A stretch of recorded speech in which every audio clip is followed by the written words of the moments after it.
I have over $4,000 invested into LEGO, and in today's video, I'm going to be going over the second half of the retired sets I have in my portfolio, and I'll be telling you guys how well of an investment they turned out to be, and whether or not I recommend you buying similar sets to these when similar sets go on sale to add to your investing portfolio.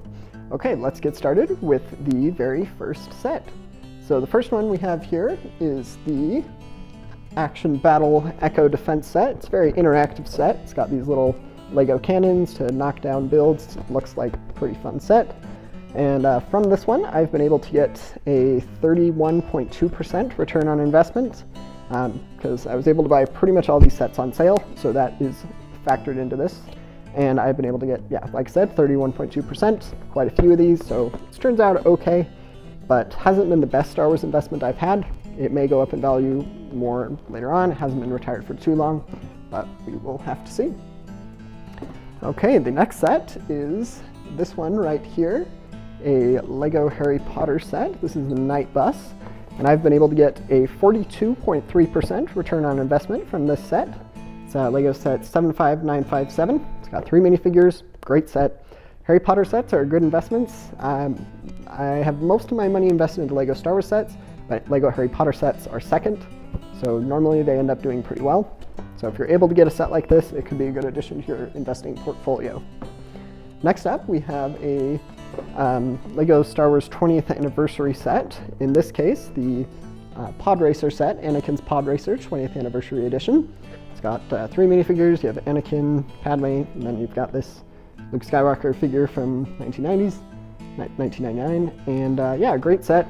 Of the 20th anniversary sets I've had, it has been the worst investment, but still pretty great. It's got me 51.5% return on investment, so it's done really well, and I think it'll even go up in value even more because it was one of the last 20th anniversary sets to retire, so I think it'll go up even more. And I'm getting these percentages from Brick Economy. I know it may not always be the most reliable source, but with what we've got, it's for LEGO investors, it's a pretty good source, so I'm going to be using it. And then next up, we have a Hoth Generator Attack set right here.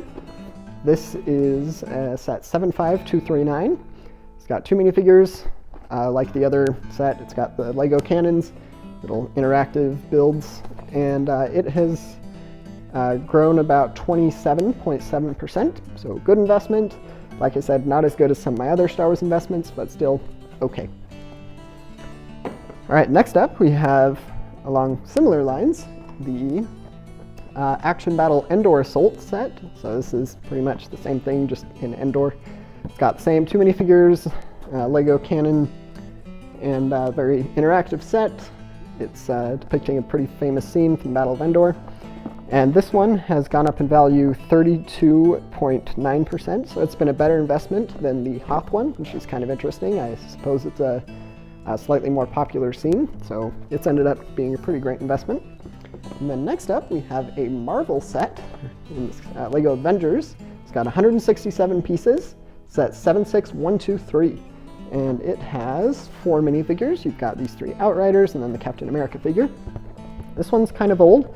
Hasn't been a great investment, but I've been able to get a 43.7% return on investment from this in total, so pretty good.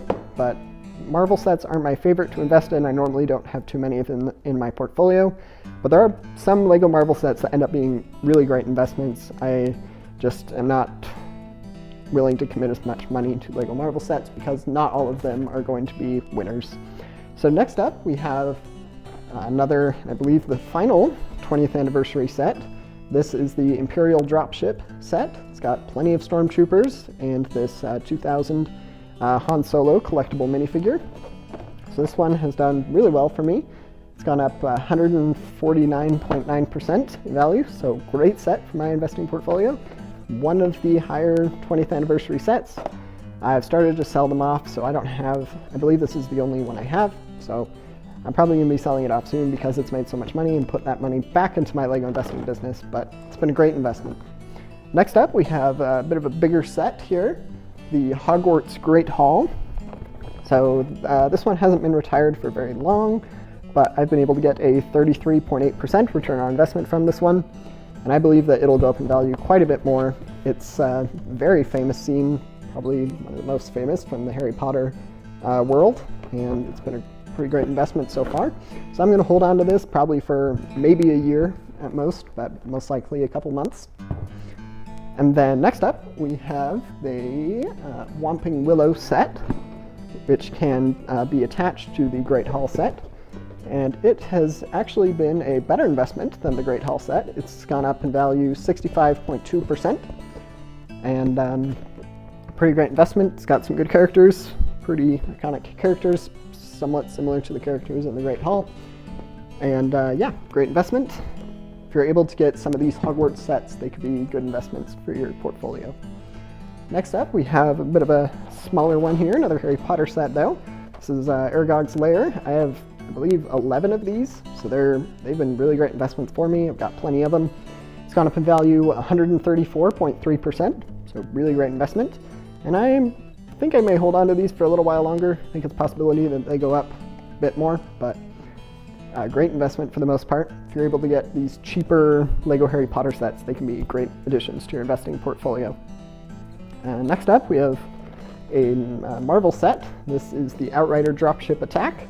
It's got 4 figures, and it is, I believe, the oldest set in my investing portfolio.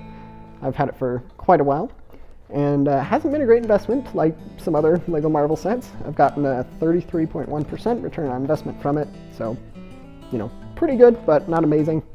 And I might sell this one soon. It's not worth very much, so it's not the highest of my priorities, but pretty decent investment, but I have held on to it for quite a bit longer than some of these other sets. And finally, for today, we have this $10 set, just a London bus set. I thought I would build this one, but I've just kept it in my investing portfolio. It's worth pretty much exactly the same. Hasn't been a great investment, but it may go up in value more. We'll see. But yeah, so I wouldn't recommend adding creator sets to your investing portfolio. Like I said, I thought I was going to be building this one, but I ended up just keeping it around. So wouldn't recommend adding those kind of sets to your portfolio. But thank you for watching. This has been Brick by Brick. Don't forget to subscribe, and let me know if you have any questions about any of these sets. Thank you.